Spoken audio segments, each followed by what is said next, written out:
Today's big shot is Michael Johnson, Chief Executive Officer of Herbalife, the multi-billion-dollar nutrition and supplement company headquartered right here in Los Angeles.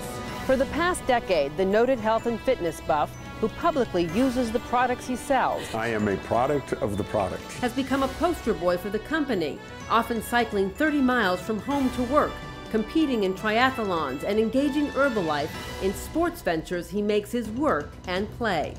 After 17 years at the Walt Disney Company, the last several running Disney International, Johnson said Herbalife and its healthy living mandate matched his own, and he was lured away. I get passionate about this place. Hello, Herbalife! For thousands of mostly Latino distributors, he's a huge inspiration. Here's to Herbalife! Let's go, ladies and gentlemen!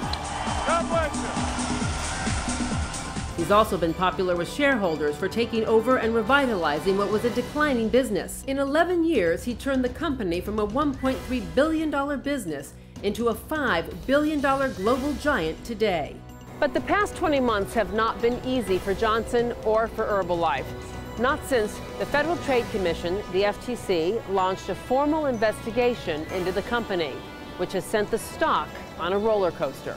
It began with billionaire hedge fund activist Bill Ackman taking a $1 billion bet against the company, accusing it of being a pyramid scheme that preys upon the underclass, poor, and mostly Hispanic. That prompted billionaire Carl Icahn, with an old grudge against Ackman, to jump in, champion, and invest in Herbalife, igniting a bizarre battle of billionaires and a wicked war of words on Wall Street. I really had it with this guy, Ackman. He's like the crybaby in the schoolyard. That's thrust Johnson's nutrition giant into headline news for months. For the first time, Johnson agreed to sit down at Herbalife headquarters to talk with me about the company he defends and champions. Michael Johnson, thank you for agreeing to this interview. You're most welcome. You're the man behind this company. We get a chance to finally get to know a bit more about who you are and what your vision is. How much would you say the company has your imprint and identity in it? Well, that's a good question. I think you have to ask a distributor that. You have to ask, somebody who is participating in the business. On a very personal level, I'm 100% engaged and love the company, love what we do, love the way we go to market. The people who you get to meet, the stories that you get to hear every single day are incredible. And so you feel part of that.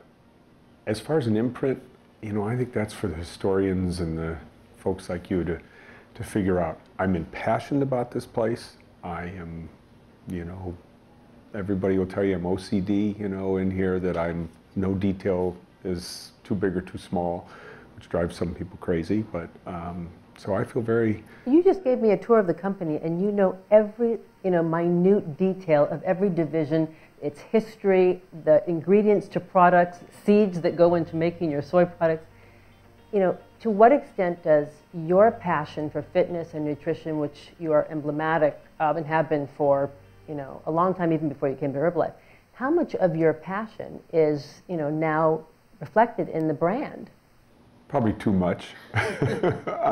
What is your ethos? I mean, what is your ethos on fitness, and how does it align with the mission of Herbalife? I have no desire to leave Earth. I don't know what's on the other side, and I want to do everything I can to help this Earth be a healthier place, whether that's through nutrition or better life, an economical upgrade for people. That's my mission on this earth. Let's make things better. The old Boy Scout saying is, leave the campsite a little better than you found it.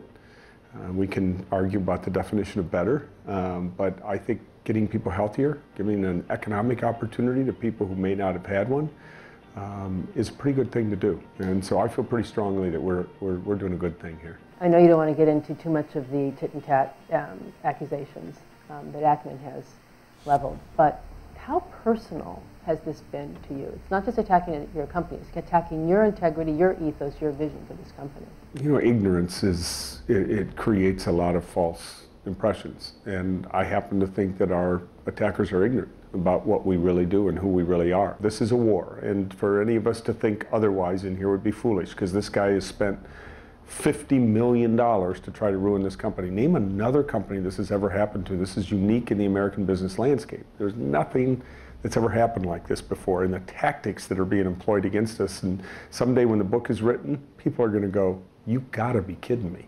You got to be kidding me," because we see some of the dirtiest, the lowest tactics that can be used in any atmosphere. What has been most offensive to you?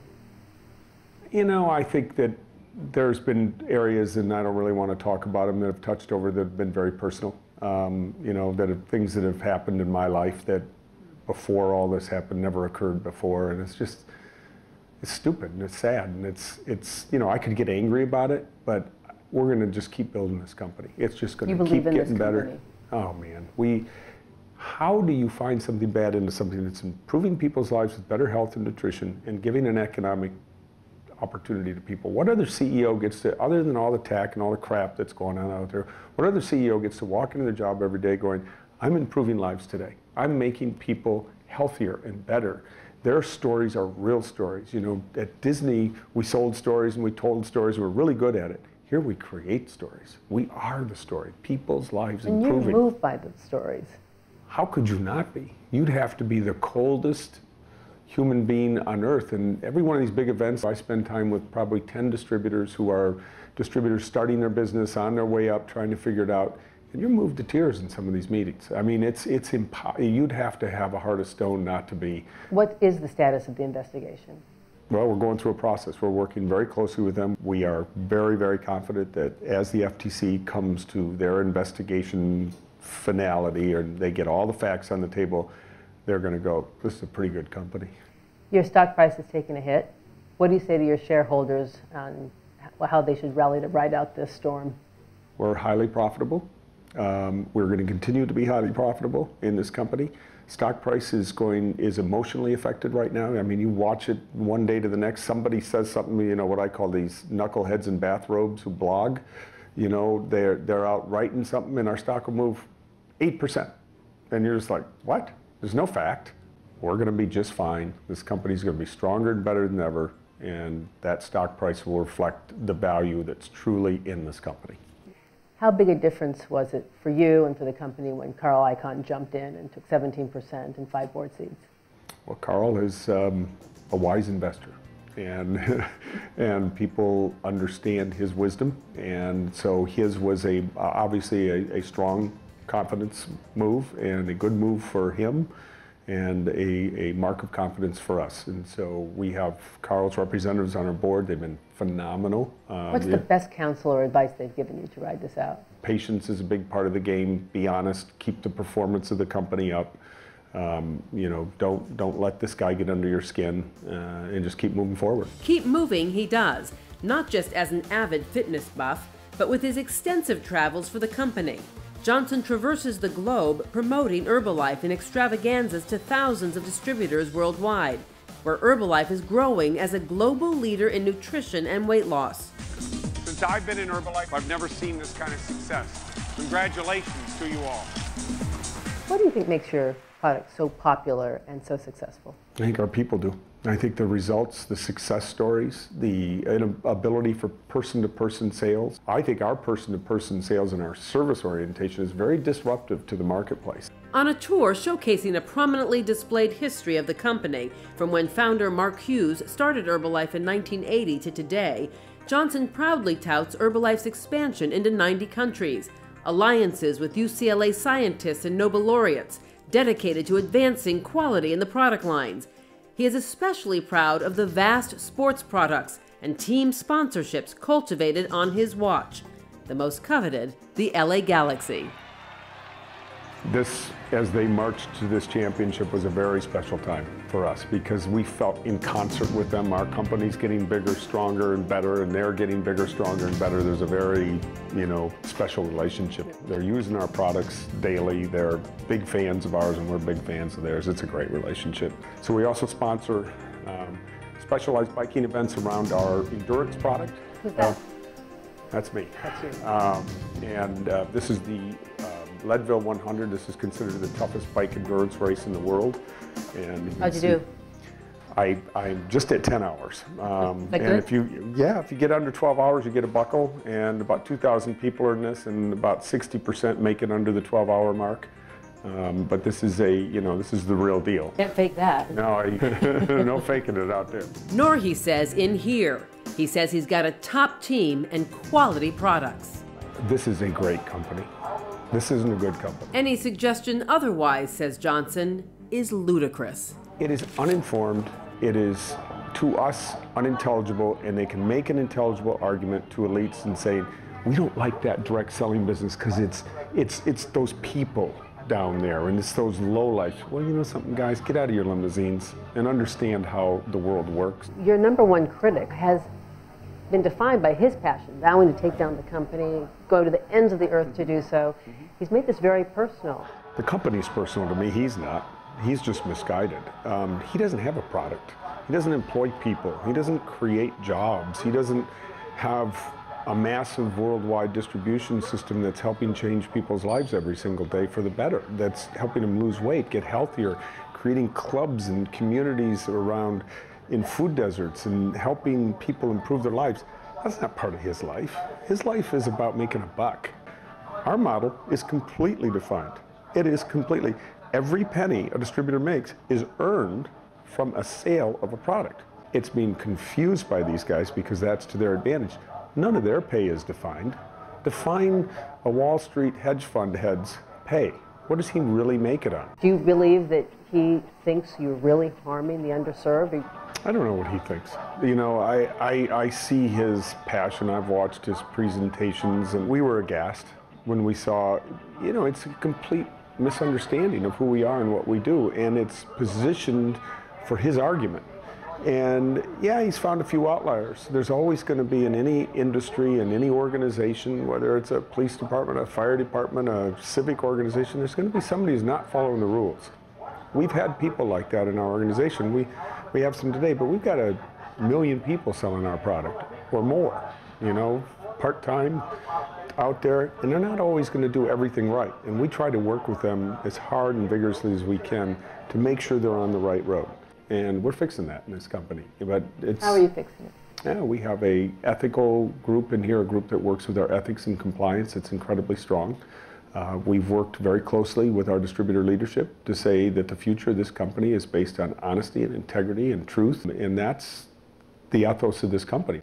To those folks who say, look, but yeah, you have some examples, very small, less than 1%, to actually make that huge profit selling Herbalife. Oh, you mean there's a 1% out there? Less than 1%. Is it unfair to show them as shining examples when the majority will never be able to access that dream? Is it unfair for people to have aspirational people like Elon Musk or Richard Branson in their life? Is that unfair? I mean, these people who have done extraordinary things in their life. We have distributors who are extraordinary. Not everybody's going to make it to the CEO suite. Not everybody's going to make it to, the Pope's seat. Not everybody's going to make it to that seat. It's an aspirational and inspirational thing. What we have to do is make sure that they're not making it seem easy. And what do you say to your critics who say, yeah, but the majority of your distributors do not make any money. They make less than $1,000 in an entire year, no commissions in a year. I'd say $1,000. That's a lot of money to a lot of people. This is what these elitists don't get, that most people come in here for part-time income. They're not coming in here to recruit someone or build an organization. We know all the numbers. We know who recruits people. We know who sells product to somebody else. It's obvious in our numbers and what's going on. This is what these people fail to see. Bill Ackman says these nutrition clubs are bogus and they're like Enron trading centers that are fake. They're really recruiting people to, create profit. What do you say? I just laugh. I said, let me take you on a magic carpet ride through Herbalife. The nutrition clubs that are taking place, the groups that get together, the women who don't even know each other, who are now part of a neighborhood and a community, who are going for a walk at 10 o'clock in the morning and talking about how to make their communities better and getting good nutrition, and they're losing weight and feeling better. There's something wrong with that.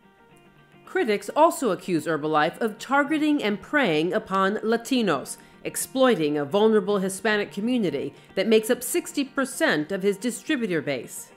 We're a Latino company because Latinos came to Herbalife, not because Herbalife sought them out. We're producing our materials in Spanish. We are making sure that we have meetings in Spanish. The company has roots in a very familial style, and that's very Latino. We call it the Herbalife family, and we're not ashamed of that. We're very proud of that. The Latino, the blood, if you will, it's in this company, and it feels great. This is a great opportunity for anybody, everybody. And Latinos grabbed it a little stronger. All of a sudden, all the non-Latinos are seeing these guys rise up, making money, getting recognition, and going, whoa, what are they doing? What's taking place here? And they're embracing the model. Powerful Latino advocates have weighed in support of the company, most notably former Surgeon General Richard Carmona. He's a board member now.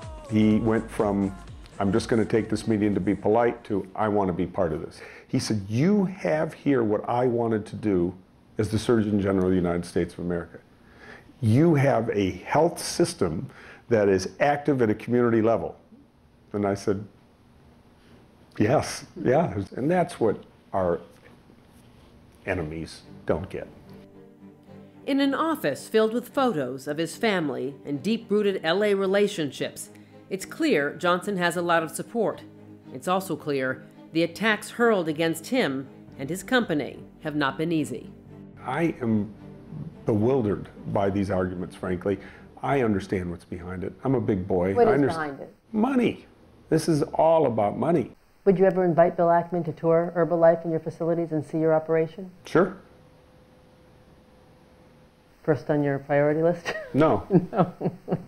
Bill Ackman's got a lot of money invested against this. And I think the only thing he cares about is being the richest man in the world. And to me, that's a very sad pursuit. When this is all said and done and this book's written, what should we learn from watching this epic battle unfold? Boy, that is a great question. And I don't know if I have a great answer to that question. I think that you have to stick to your principles. You have to have integrity. You have to be core to your beliefs. You have to stay strong sometimes, that there's going to be, that the world isn't fair.